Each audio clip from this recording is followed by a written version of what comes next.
I'm Honorable Dr. Yusuf Tanko Sununu. I represent the Yauri Shanga and Geski Federal Constituency of Kebbi State. I'm also the Chairman House Committee on Healthcare Services. We all know that the pervading insecurity in the country is becoming worrisome. Hitherto, gone are the days when Kebbi State used to be the most peaceful state in the country. Of recent, the encouragement, the part of Kebbi State that borders the southern part of the Kebbi State has witnessed a lot of misfortune of recent. You recall, not long ago, we have lost over 154 people from my constituency when they were traveling in a boat. The boat capsized. We can only account for 98 corpses with 22 survivors. A week ago, we have another calamity. One bandit mentioned by eyewitness numbering about 250 to 300, each with AK-47 rifle and using a very strong motorcycles, came into my constituency of the areas of Kimo, Kambwa,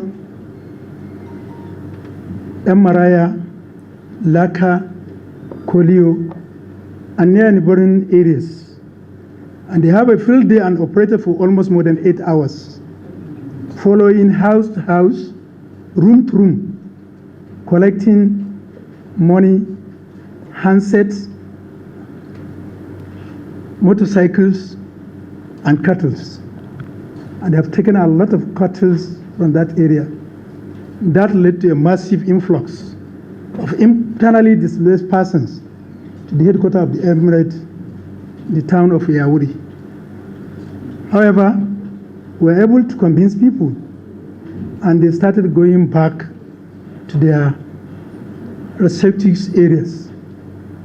But they left a message that they will be coming back. Taken serious, some people refused to go back. And in the early hours of today, they repeated what they have done earlier.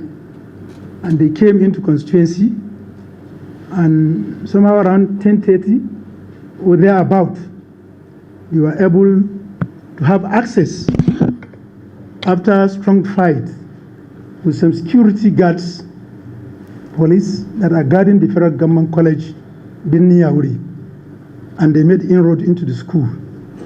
They succeeded in kidnapping some teachers, an unaccountable number of students as we are talking right now. And some students and some security men are currently receiving care at General Hospital Yauri following a gun injury they have sustained. I told you that previously a week they were also there. This has really called for a concern. And as a representative of the people under whose auspices I'm here to represent them, I find it that I have to come here and make a call on the federal government to look at the Yauri positions. It is neighboring Niger State. It has direct access to Zamfara State, and west of Yauri is the bank of River Niger. So our fear is the major target is to enter Yauri. Now we are calling on the federal government to mobilize adequate security. I've gotten in touch with security agencies.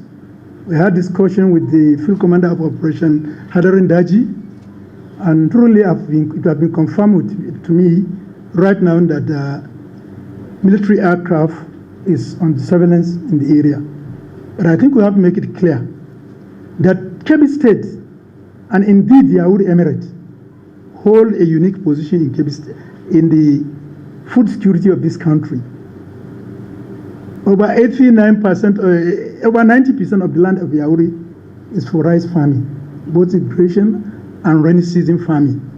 But as of today, I want to assure you that no farmer can comfortably go back to his farm and come back to sleep with his eyes closed.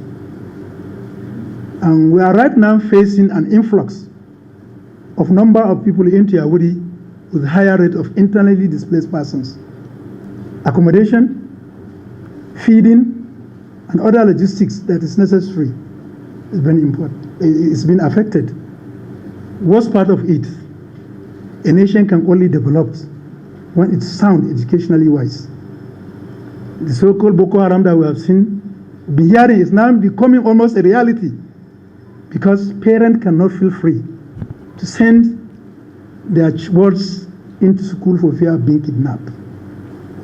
As it is now, virtually a lot of primaries in the Emirate, in Yaourt town, is being occupied by internally displaced persons.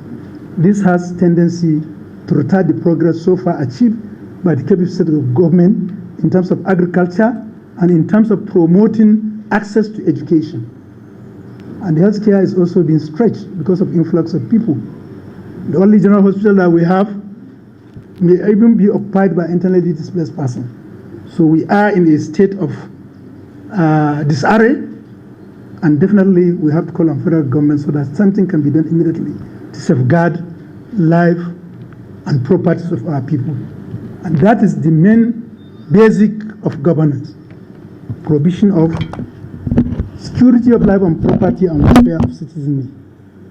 This is why I want you to help us to voice this, our call out, so that we can be assisted with immediate, within the shortest possible time. Thank you very much, gentlemen of the press. There are issues you also have to consider. You understand? There are a lot of issues that we have to look at into. You understand, to address the issue. All of us believe we all carry it, remove the service, remove the service. Till then, till now, we are where we are. And things are even getting worse. So I think the National Assembly as a body has done all it can. You understand? But you see, issues must be handled. I don't know, there is perception and it's a general belief. Vis-a-vis, if you have this, you have two options. Say you want to impeach. If the impeachment will put the country into more chaos. You understand? We are only as sentimental. Let me tell you one thing. You are sentimental, I'm sentimental. So it is only when we begin to see Nigeria as a single entity that we are all ready to work for it, then that's where we can say we have arrived. You understand? I wouldn't want to preempt the National Assembly say this, no. Is the National Assembly has its leadership, and leadership has us as its own members.